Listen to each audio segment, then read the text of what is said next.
Zohran Mamdani নিজের তুলনায় প্রায় ডাবল বয়সের একজন রাজনীতিবিদ অ্যান্ড্রু কুওমোকে হারায় মাত্রই যিনি নিউ ইয়র্কের প্রথম মুসলিম মেয়র হইলেন।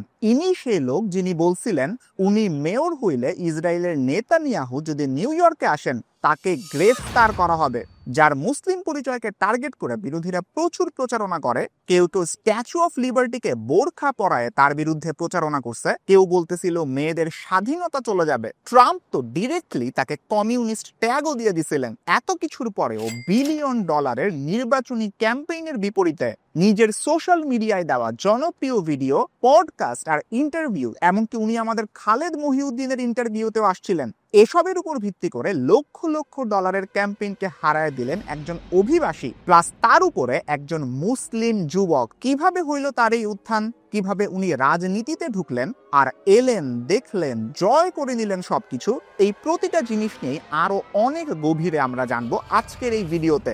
তো চলুন শুরু করা যাক। জোহরান মামদানিকে বুঝতে হইলে তার পরিবারকে আগে বোঝা লাগবে। জন্ম 1991 সালে উগান্ডায় বসবাসরত এক ভারতীয় বংশোদ্ভূত পরিবারে। বাবা একজন অধ্যাপক মাহমুদ মামদানি, খুবই বিখ্যাত একজন একাডেমিক। উগান্ডায় খুব কুখ্যাত একজন স্বৈর শাসক ছিলেন, নাম ইদি আমিন। উনার টাইমে উগান্ডায় এশিয়ান যারা ছিল তাদেরকে দেশ ত্যাগ করতে বাধ্য করা হয়, এন্ড তার পরিবারও শরণার্থী হয়ে দেশ ছাড়ে। পরবর্তীতে মাহমুদ মামদানি কই আসেন? আমেরিকায়। এইখানে স্থায়ী হন, কলম্বিয়া বিশ্ববিদ্যালয়ের অধ্যাপক হিসেবে কাজ শুরু করেন। তার গবেষণা মূলত সাম্রাজ্যবাদ, উপনিবেশবাদ, ক্ষমতার রাজনীতি, এইগুলা নিয়ে। ইন্টারেস্টিং, জোহরানের মা, যার নাম মীরা নায়ার, উনি একজন অস্কার মনোনীত বিখ্যাত চলচ্চিত্র নির্মাতা। সালাম Bombay, monsoon wedding, the namesake, এই সিনেমাগুলোর মাধ্যমে বিশ্বব্যাপী খ্যাতি পান।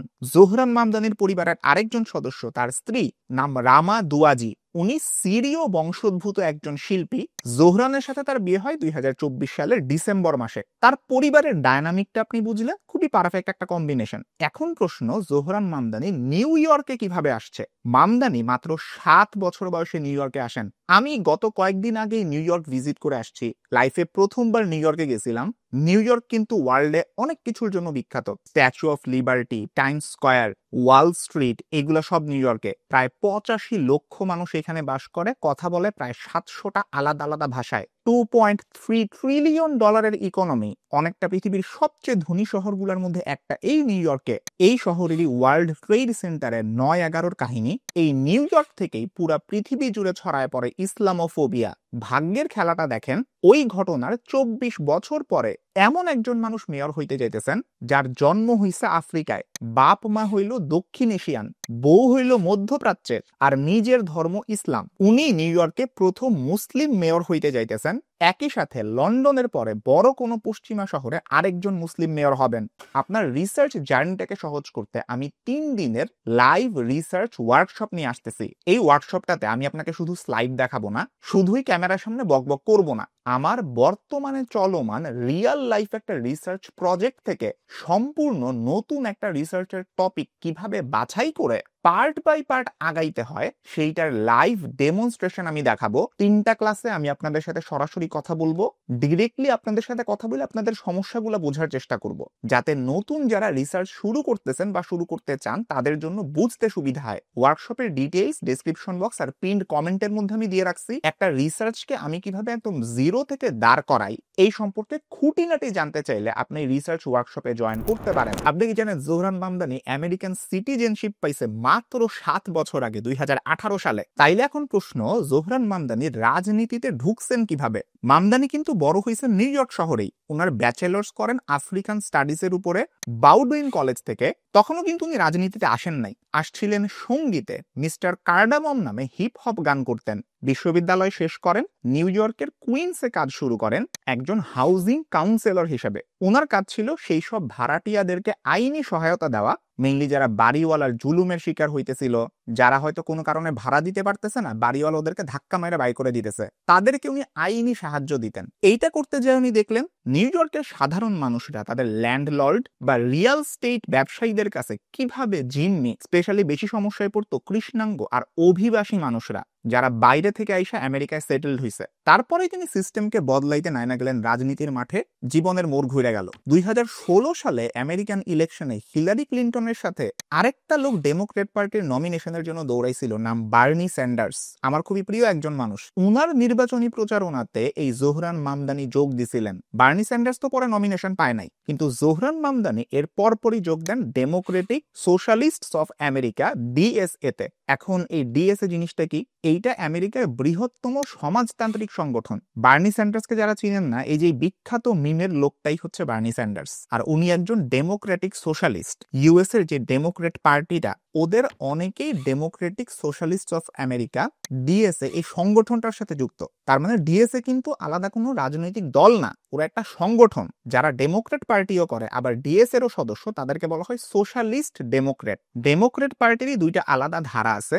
একটা হচ্ছে এই সোশ্যালিস্ট বা প্রোগ্রেসিভ ডেমোক্রেটস, যেখানে এই জোহরান মামদানি, বার্নি স্যান্ডার্সের মতন মানুষরা, যাদের মতাদর্শ হইল ফ্রিতে শিক্ষা দিতে হবে, চিকিৎসা দিতে হবে, ধনী মানুষদের উপর আরো বেশি করে ট্যাক্স দিতে হবে, যাতে ওই টাকা গরিবদের উপরে খরচ করা যায়। আরেকটা ধারা হইতেছে মডারেট বা সেন্ট্রিস্ট ডেমোক্রেটস। বেশিরভাগ সিনিয়র নেতারা এই ধারারই সমর্থক। তাদের মতে হ্যাঁ, সংস্কার দরকার আছে, কিন্তু এটা ফ্রিতে না। অনেকেই ধনীদের উপরে অতিরিক্ত ট্যাক্স বসাইতেও রাজি না। এখন নিউ ইয়র্কে অলওয়েজ ডেমোক্রেটরা জিতছে, রিপাবলিকানরা তেমন একটা জিতেই নাই। এই যে জোহরান মামদানির মেয়র নির্বাচন হইল, এইখানে রিপাবলিকান পার্টির হয়ে নির্বাচন করছে কার্টিস স্লিওয়া, কিন্তু ওর কোনো পাত্তাই নাই। মূলত নির্বাচনটা ডেমোক্রেটদেরই দুইটা ধারার, যেখানে সোশ্যালিস্ট ধারাটাকে রিপ্রেজেন্ট করতেছেন এই জোহরান মামদানি, আর মডারেট ধারাটাকে রিপ্রেজেন্ট করতেছেন স্বতন্ত্র প্রার্থী অ্যান্ড্রু কুওমো।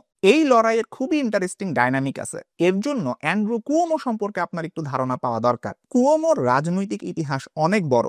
আমেরিকার অন্যতম প্রভাবশালী রাজনৈতিক পরিবারের সদস্য উনি। কুওমো পরিবারের বাবা মারিও কুওমো নিউ ইয়র্কের গভর্নর ছিলেন, এবং উনি নিজে নিউ ইয়র্কের 56তম গভর্নর হিসেবে 2011 থেকে 2021 সাল পর্যন্ত দায়িত্ব নেন। যদিও পরে তার নারী কেলেঙ্কারি আর কোভিডের মিসম্যানেজমেন্টের মতন কারণে পদত্যাগ করতে বাধ্য হন। 2020 সালের ডিসেম্বর থেকে শুরু করে একাধিক নারী, যারা তার বর্তমান বা সাবেক সহকারী ছিল, কুওমোর বিরুদ্ধে যৌন হয়রানি, অসদাচরণের অভিযোগ আনেন। এবং নিউ ইয়র্কের অ্যাটর্নি জেনারেল লেডিডিয়া জেমসের তদন্ত রিপোর্টে যখন পাওয়া যায় 11 জন নারীকে তিনি যৌন হয়রানি করছেন, এরপরে উনি ব্যাপক রাজনৈতিক চাপের মুখোমুখি হন। রাজনৈতিক ইমেজ ব্যাপকভাবে ক্ষতিগ্রস্ত হয়, আর 2021 সালের আগস্টে গভর্নরের পদ থেকে পদত্যাগ করেন। উনি রাজনীতির দিক থেকে কিছুটা পিছায় পড়ছেন হয়তো, কিন্তু সম্পত্তি অনেক বেশি। ফোর্বসের প্রতিবেদনই বলে উনি প্রায় $10 মিলিয়ন মালিক। এখন মামদানি বনাম অ্যান্ড্রু কুওমো, এই লড়াইটা কিভাবে আসছে? কুওমো তো নিউ ইয়র্কের গভর্নর ছিল, আগেই বলছি। তার জন্য একটা বড় সুযোগ হয়ে আসে new York city mayor election. আমেরিকায় কিন্তু আমাদের দেশের মতো নির্বাচন হয় না যে দল নমিনেশন দিল সাথে সাথে নির্বাচন। আগে নিজেদের দলের ভিতরেই নির্বাচন হয়। যে এই নির্বাচন জিতবে সেই দলের পক্ষ থেকে প্রার্থী হবে। এটাকে বলে প্রাইমারি ইলেকশন বা প্রাথমিক নির্বাচন। নিউ ইয়র্ক সিটিতে ডেমোক্রেটদের যে ভোট ব্যাংক আছে, ওইটা অন্য যে কোনো দলের ভোটারের সংখ্যা থেকে অনেক বেশি। এটা কি বুঝায় বুঝতেছেন তো? ডেমোক্রেট দল থেকে যেই প্রার্থী হিসেবে দাঁড়াবে সে শিওর নির্বাচন জিততেছে। তো ডেমোক্রেটদের এই প্রাথমিক নির্বাচনটা জেতার জন্য কুওমো তার বিশাল ফান্ডিং, রাজনৈতিক অভিজ্ঞতা নিয়ে মাঠে নামলেন। কিন্তু 68 বছর বয়সী কুওমো তার অর্ধেক বয়সী জোহরান মামদানির কাছে খুব বাজেভাবে এই ডেমোক্রেট প্রাইমারি ইলেকশনটা হাইরা যান। গত 24 জুন 2025-এ যখন লাস্ট রেজাল্টটা দেখা গেল, মামদানি ভোট পান 56.4%, সেখানে কুওমো পান মাত্র 43.6%। ডেমোক্রেট দলের টিকিট নিয়ে কুওমো আর নির্বাচন করতে পারবেন না। কুওমো ঘাড়তারা, সে বলছে আমি নির্বাচন করবই। কিভাবে? আমি এই ইলেকশনে স্বতন্ত্র প্রার্থী হিসেবে দাঁড়াবো, কোনো দলের হয়ে না। সো লড়াইটা শেষ পর্যন্ত আবারও মামদানি বনাম কুওমোই হয়েছে। যদিও জোহরান মামদানির জন্য এটা তার লাইফের প্রথম ইলেকশন না। এর আগে 2020 সালে Zohran Mamdani New York state অ্যাসেম্বলির 36তম ডিস্ট্রিক্ট থেকে নির্বাচনের ঘোষণা দেন এবং একটা বড় অঘটন ঘটায় প্রথম নির্বাচনেই সফলতা পান। মামদানি তার নির্বাচনী প্রচারণায় খুবই ইউনিক কিছু ট্যাকটিক্স অবলম্বন করেন, যেটা তার জয়ে খুবই গুরুত্বপূর্ণ ভূমিকা রাখে। এগুলা একটা একটা করে ব্যাখ্যা করি। উনি যখন 2024-এর অক্টোবরে ঘোষণা দেন যে উনি সামনে মেয়র নির্বাচনে দাঁড়াইতেছেন, তারপর থেকেই সোশ্যাল মিডিয়ার ভাইরাল রিলস, এমনকি তার ইউটিউব চ্যানেলের ভিডিও যদি আপনি দেখেন, এগুলোর মাধ্যমে উনি নিউ ইয়র্কারদের সামনে আসেন। তার পুরো নির্বাচনী ক্যাম্পেইনের ভিত্তি ছিল অ্যাফোর্ডেবল নিউ ইয়র্ক বা অ্যাফোর্ডেবিলিটি, ফ্রিতে বাস সার্ভিস, সরকারি গ্রোসারি শপ, আবাসন সমস্যার সমাধান করা বা রেন্ট ফ্রিজ করা, মানে নিউ ইয়র্কের বাসার মালিকদের আর বাসার ভাড়া বাড়াইতে দেওয়া হবে না। এছাড়াও মিলিয়নিয়ারদের কাছ থেকে ট্যাক্স বাড়ানো, ফ্রিতে চাইল্ড কেয়ার বা শিশুদের সেবা দেওয়া, এগুলো তার ক্যাম্পেইনের অনেক বড় মোটো। ইস্যুগুলো খেয়াল করছেন, ডাইরেক্ট মানুষের জীবনে ইম্প্যাক্ট ফেলে এমন জিনিস, সো খুব তাড়াতাড়ি উনি সবার মধ্যে জনপ্রিয়তা পান। প্রথমত তার ডিজিটাল ফুটপ্রিন্ট অনেক ভালো। মামদানির ইনস্টাগ্রাম, টিকটক, এক্স এর অ্যাকাউন্টগুলা কোনো বিখ্যাত সেলিব্রিটির চাইতে কোনো অংশে কম না। এর মাধ্যমে উনি যে নির্বাচনী প্রচারণাটা করেন, এটা কোনো রাজনৈতিক বিজ্ঞাপনের মতন গতানুগতিক কিছু ছিল না। রিলস গুলাতে হাই সিনেমাটোগ্রাফির ছাপ পাওয়া যায়। সময়ের সাথে সাথে মিমসের ট্রেন্ডও ওনার পক্ষে গেছে। যেমন এক্সে মামদানির 1% ফার রাইট মিম অনেকদিন ট্রেন্ডে ছিল। দ্বিতীয়ত, মামদানির কন্টেন্ট ছিল একদম জটিল জিনিসগুলাকে সহজ ভাষায় বুঝায় দেওয়া। এক্স্যাক্টলি আমি এই চ্যানেলে যা করি। নিউ ইয়র্কে অনেক ভাষাভাষীর মানুষ, সো তাদেরকে কানেক্টেড ফিল করানোর জন্য সে আলাদা আলাদা ভাষা, বাংলা, হিন্দি, উর্দু, এই ভাষাগুলোতেও কন্টেন্ট বানানোর চেষ্টা করছেন। আর সবগুলোতে তারা দেখলেই বুঝে যায় সে একজন সাধারণ মানুষের মতন, আমাদেরই একজন। তার স্মাইলটাও অনেক বিখ্যাত। আমি খুব রিসেন্টলি মেহেদী হাসানের লাইভ একটা কনভারসেশন টকের মধ্যে উপস্থিত ছিলাম। ওইখানেও মেহেদী হাসান বলছে জোহরান মামদানির এত বড় ক্যারিশমেটিক হওয়ার পিছনে অনেক বড় একটা কারণ তার খুব সুন্দর একটা স্মাইল আছে। 3 নাম্বার জিনিস, ইনফ্লুয়েন্সার মার্কেটিং। কুওমো অনেক বড় মিলিয়নিয়ার, অনেক টাকা আছে। বড় বড় মিডিয়া হাউসগুলোর মালিক এই কুওমোর মিলিয়নিয়ার বন্ধুরাই। বড় মিডিয়া হাউসের কাছে ইন্টারভিউ দিতে গেলে জোহরান মামদানি তেমন একটা পাত্তা পাবে না, এটাও খুব ভালো করে জানে। ও ওইদিকে গেলই না, ও বিভিন্ন ইনফ্লুয়েন্সারদের পডকাস্ট, ইন্টারভিউ এইগুলা বেশি বেশি অ্যাটেন্ড করা শুরু করলো। নিজের পয়েন্ট অফ ভিউ ভালো মতন বোঝানোর চেষ্টা করলো, যেগুলোতে খুব বেশি টাকাও লাগে না। এমনকি আমাদের খালেদ মহিউদ্দিন ভাইয়ের সাথেও কিন্তু জোহরান মামদানির ইন্টারভিউ আছে। এমনকি গত আমেরিকান প্রেসিডেন্ট নির্বাচনের সময় ট্রাম্পও কিন্তু মেইন স্ট্রিম মিডিয়া থেকে স্বতন্ত্র পডকাস্টে বেশি ইন্টারভিউ দিছিলেন। 4 নাম্বার কারণ, গ্রাস রুট কানেকশন। মামদানি তো আগেই বলছি ডিএস এর সাথে সে আগে থেকে জড়িত ছিল। এই কারণে ডিএস এর ভলান্টিয়াররা তার জন্য ফ্রিতে সার্ভিস দিছে, ফ্রিতে প্রচারণা চালাইছে। যেখানে কুওমো অনেক ডলার খরচ করে ইলেকশন ম্যানেজমেন্ট টিম হায়ার করতেছে, সেইখানে মামদানি বিনা পয়সায় অথেন্টিক অনেক ভলান্টিয়ার পাওয়া যাইতেছেন, যারা নিজের ইচ্ছায় মামদানির জন্য প্রচারণা করতেছে। এছাড়া উনি নিজে বিভিন্ন সময় পায়ে হাইটা বাইসাইকেলে করে পুরো নিউ ইয়র্ক জুড়ে প্রচারণা চালাইছেন। যদিও এই সময় বিভিন্ন সমালোচনার শিকারও হয়েছেন। জোহরান মামদানিকে একটা ট্যাগ অনেক বেশি দেওয়া হয়, অ্যান্টিসেমিটিক বা ইহুদি বিদ্বেষী। হাসিনা যেভাবে তার বিরুদ্ধে কিছু বললেই সবাইকে রাজাকার বলতো, তেমনি ভাবে জায়োনিস্টদের বিরুদ্ধে কোনো কিছু বললেই তারা অ্যান্টিসেমিটিক ট্যাগ দেওয়া শুরু করে। মামদানি আমেরিকান হাতে গোনা কয়েকজন নেতাদের একজন, যারা গাজায় ইসরায়েলের গণহত্যাকে এক্স্যাক্টলি গণহত্যা বা জেনোসাইড এই ওয়ার্ডটা দিয়ে সম্বোধন করতে পারছে। আমেরিকান অনেক নেতাই কিন্তু ইসরায়েল মারতেছে এটা স্বীকার করে, কিন্তু টার্মটা ইউজ করতে ভয় পায়। মামদানি এইটাও বলছে সে মেয়র হওয়ার পরে যদি নেতানিয়াহু কখনো নিউ ইয়র্কে আসে তাহলে তাকে গ্রেফতার করা হবে। আমেরিকায় একটা কথা আছে, আমেরিকায় বইসে আপনি আমেরিকার সমালোচনা করতে পারবেন কিন্তু ইসরায়েলের না। মামদানির সাহসটা একবার চিন্তা করেন। ইসরায়েলের একটা বড় অংশের ডোনার এই নিউ ইয়র্ক সিটিতেই থাকে। এখানকার মোট জনসংখ্যার প্রায় 12% ইহুদি। জনসংখ্যার হিসাবে জেরুজালেমের তুলনায়ও বেশি ইহুদি নিউ ইয়র্কে বাস করে। এমন পরিস্থিতিতে মামদানির রিস্কটা চিন্তা করেন। গাজায় কথা বললে তার রাজনৈতিক ক্যারিয়ারও কিন্তু হুমকির মুখে পড়তে পারত, কিন্তু সেইখানে সেই কথাটা বলছে এন্ড সবার সমর্থনও পাইছে। এমনকি ইহুদিদেরও। এমন অনেক ইহুদি ধর্মের মানুষরাও কিন্তু আছে যারা ইসরায়েল রাষ্ট্রের বিরোধী। তারা জুডাইজম সাপোর্ট করে, জায়োনিজম সাপোর্ট করেন। এটা আরেকটা আলোচনার বিষয়। এখন যদি মামদানির এগেইনস্টে ডানপন্থী প্রোপাগান্ডার কথা বলি, বিশ্বের সবচেয়ে বড় ক্যাপিটালিস্ট একটা শহর নিউ ইয়র্কে একজন সোশ্যালিস্ট ডেমোক্রেট পরিচয় নিয়ে নির্বাচন করা খুব সহজ কোনো কাজ না। একই সাথে পুরো আমেরিকা জুড়ে ডোনাল্ড ট্রাম্পের প্রেসিডেন্সিতে anti immigration, anti Muslim sentiment যখন তীব্র হইতেছে, এমন সময় একজন ইমিগ্রেন্ট মুসলিম নিউ ইয়র্ক শহরের মেয়র হবে, এটা ডোনাল্ড ট্রাম্পের মতন রাইট উইং বা ডানপন্থী পলিটিশিয়ানদের মাইনা নেওয়া অনেক কঠিন। তাদের একটাই কথা, মামদানি নাকি পুরা নিউ ইয়র্ক শহরে মার্কসিস্ট বা কমিউনিস্ট টাউন বানায় ফেলবে। এছাড়াও তার মুসলিম পরিচয়কেও টার্গেট করা হয়। কেউ কেউ স্ট্যাচু অফ লিবার্টিকে বোরখা পরায় তার বিরুদ্ধে প্রচারণায় নামছে। কেউ কেউ বলে মেয়েদের স্বাধীনতা চলে যাবে।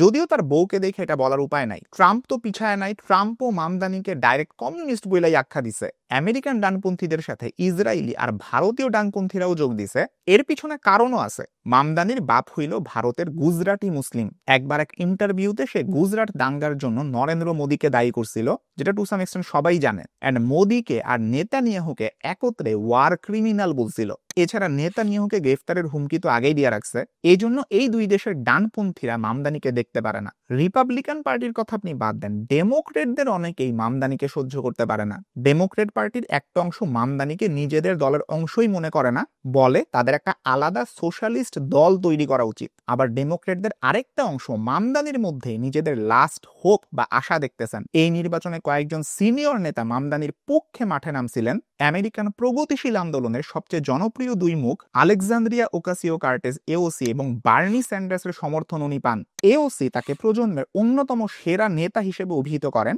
এছাড়া তিনি ডেমোক্রেটিক পার্টির শীর্ষ নেতা হাউস মাইনরিটি লিডার হাকিম জেফরিসের সমর্থন পান। উনি আবার ডেমোক্রেটদের এই যে দুইটা ধারা, সোশ্যালিস্ট আর সেন্ট্রিস্ট, এদের মধ্যে মিডলম্যান হিসেবে পরিচিত। সাবেক প্রেসিডেন্ট বারাক ওবামাও তাকে ফোন করে সমর্থন জানাইছেন। এইটা ছাড়াও নিউ ইয়র্কের গভর্নর কেইথি হোচুল শেষমেশ তাকে সমর্থন দিছেন। সবকিছু সামারি করে যদি বলি আপনাদের, এই নির্বাচনে জোহরান মামদানির লড়াই শুধুমাত্র অ্যান্ড্রু কুওমোর বিরুদ্ধে ছিল না, তাকে লড়তে হয়েছে ডানপন্থী প্রোপাগান্ডা, ইসলামোফোবিয়া, জায়নিস্ট লবি, এমনকি নিজের দল ডেমোক্রেটিক পার্টির ভিতরেও। পুরা পৃথিবী জুড়ে যখন রাইট উইং বা ডানপন্থার উত্থান হইতেছে, ঠিক এই সময়ে মামদানির মতন সোশ্যালিস্ট একজন নেতার উত্থান, তাও নিউ ইয়র্কের মতন শহরে, আমেরিকান পলিটিক্স কিংবা পুরো ওয়ার্ল্ডের পলিটিক্সে খুবই গুরুত্বপূর্ণ একটা চেঞ্জ নিয়ে আসবে বা ভূমিকা রাখবে বলে অনেকেই বিশ্বাস করেন। যারা যুবক বা কম বয়সী মানুষ, তারাও যাতে বেশি বেশি পলিটিক্সে আসেন, মামদানি এইখানেও তাদের ইন্সপায়ার করতেছেন। কয়েক দশকের রাজনৈতিক অভিজ্ঞতা নিয়ে এক ব্যক্তি এই কুওমো, তার পিছনে বিলিয়নিয়ারদের ফান্ডিং আছে। এই পুরো স্টাবলিশমেন্টের বিরুদ্ধে মামদানি আসলে কিভাবে জনতার শক্তিকে কাজে লাগায় এই নিউ ইয়র্কের মেয়র হইলেন, একটা ইউনিক কেস স্টাডি হিসেবে ইতিহাসের পাতায় এটা অনেক অনেক দিন পর্যন্ত চর্চা করা হবে। আজকের ভিডিও এই পর্যন্তই। আপনার যদি এই চ্যানেলের কন্টেন্টগুলো ভালো লাগে, আপনি চ্যানেলটা সাবস্ক্রাইব করে রাখতে পারেন এবং পাশে থাকা বেল আইকনটা প্রেস করতে কখনোই ভুলবেন না। সবাই ভালো থাকবেন, সুস্থ থাকবেন, দেখা হবে ইনশাআল্লাহ পরবর্তী ভিডিওতে।